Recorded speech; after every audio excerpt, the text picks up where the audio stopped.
maendeleo ya kiuchumi na kijamii bila nishati ya umeme wa uhakika na wenye nafuu. Hakuna. Katika kipindi kilichopita tuliweza kuongeza kiwango cha uzalishaji wa umeme toka megawati 1600 na kufikia megawati 4000 na pia kufikisha miundombinu ya umeme kwenye kila kijiji. Tunapoelekea mwaka 2030 tumejiwekea lengo la kuongeza uzalishaji wa umeme maradufu kufikia megawati 8000 na tutaendelea kupanua mtandao wa umeme ili kuvifikia vitongoji vyote nchini Tanzania.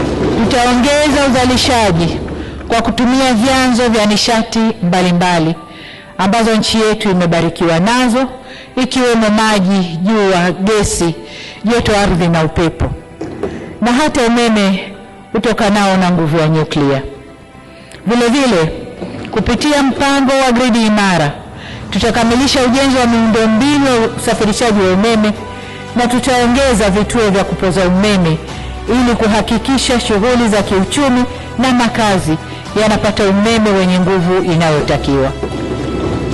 Lengo letu ifikapo 2030 mikoa yote ya Tanzania iwe imeunganishwa na gridi ya taifa ya umeme.